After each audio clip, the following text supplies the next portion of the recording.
Welcome back, everyone, to Pontus Fathom Hobbies. This is Season 20, our setup round for Time of Legends Joan of Arc, and we are playing one of the main box scenarios. We're continuing our tactics games. This is the Battle of Patay, June 18th, from 1429.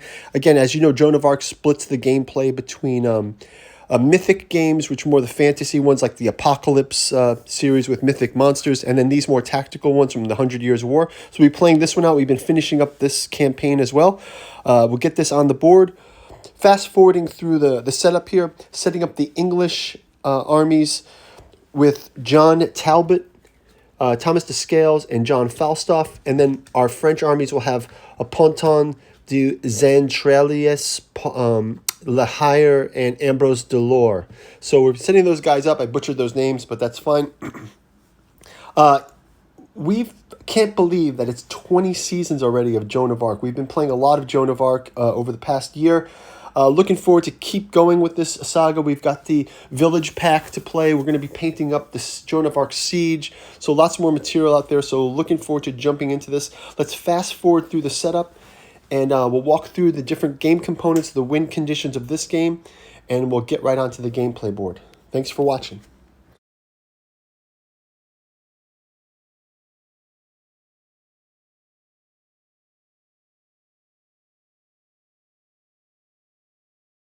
I was setting up, I noticed that one of the ox cart were broken. One of the ox had come off of the base.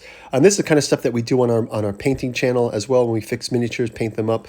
So we just got a little rubber cement on these. We're going to glue this on right now, and then we're going to jump into round one. So thanks for watching, and let's get into the first turn. Okay, so let's finish up the setup for our Season 20 gameplay. We're playing the Battle of Patay, June 18th, 1429. It says from the scenario description, the Maid of Orleans has recaptured all of the strongholds of the Loire, effectively ending the English siege.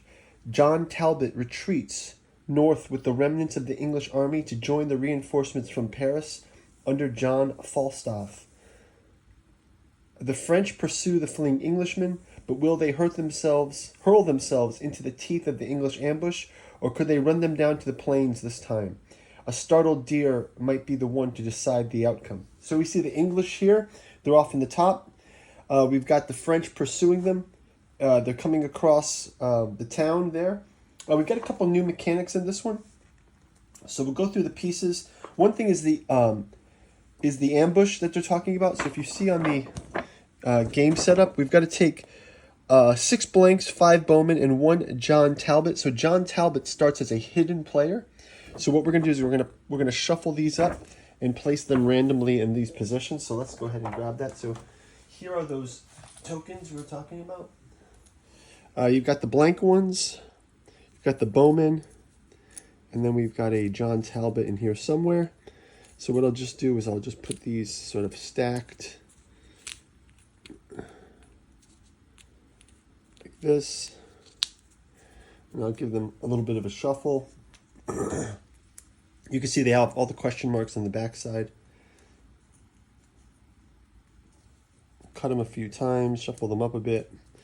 Okay, so we place them 1, 2, 3, 4, 5, 6, 7, 8, 9, 10, 11, and 12. So those are going to either be these bowmen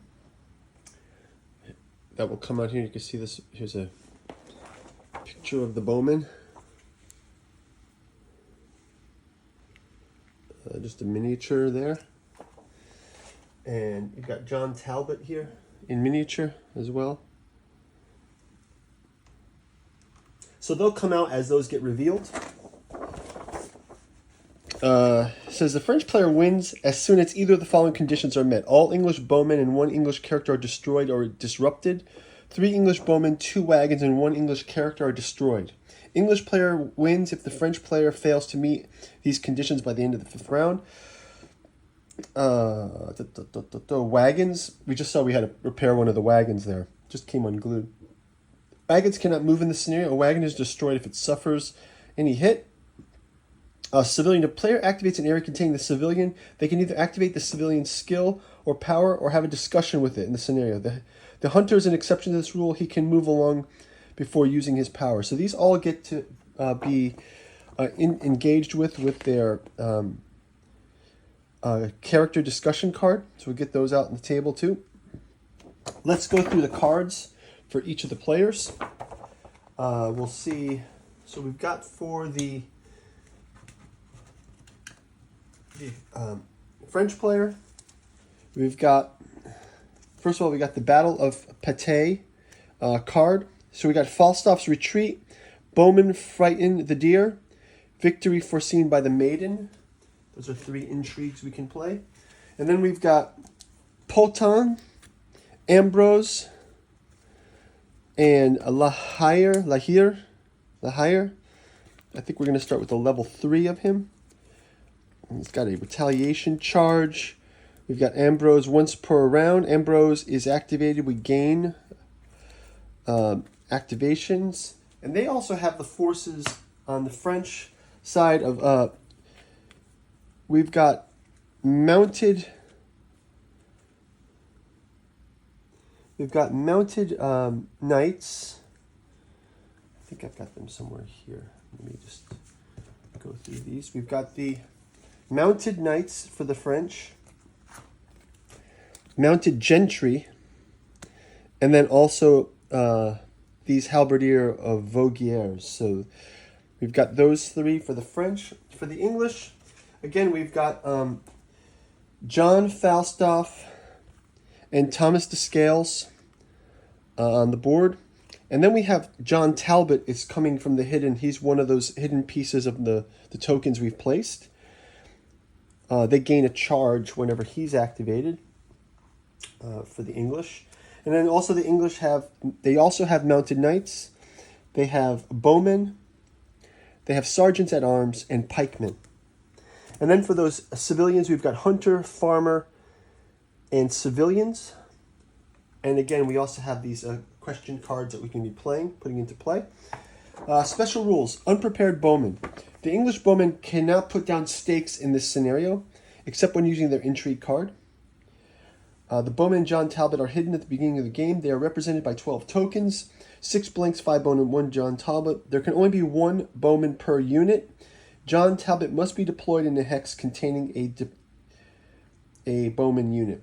If a token is activated or adjacent to a French unit, it is revealed. Oh, so when the John Talbot piece comes up, we place John Talbot with a bowman somewhere. That's how that works.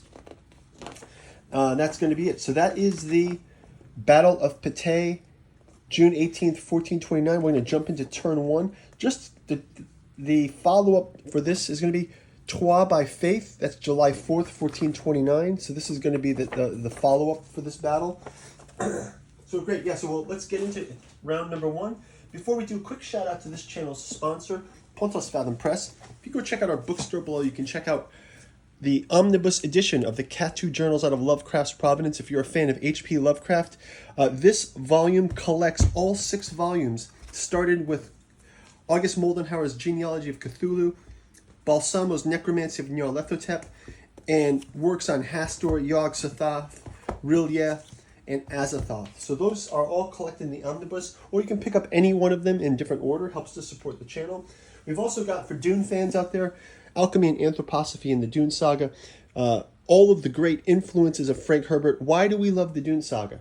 Why was Frank Herbert so motivated? There's lots of Jungian influences from Samuel Butler, like the Butlerian Jihad, and some of the things about other memory from the Bene Gesserit, and also themes of anthroposophy. And then finally, podcast volumes.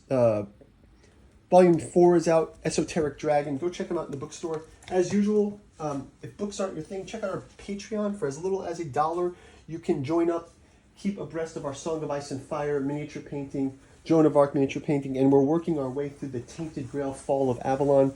Lots of miniatures there, and also tabletop gaming. So helps to support, as usual, liking and subscribing, ringing the bell to get notified. We will jump into round number 1. Thanks for watching. Bye-bye.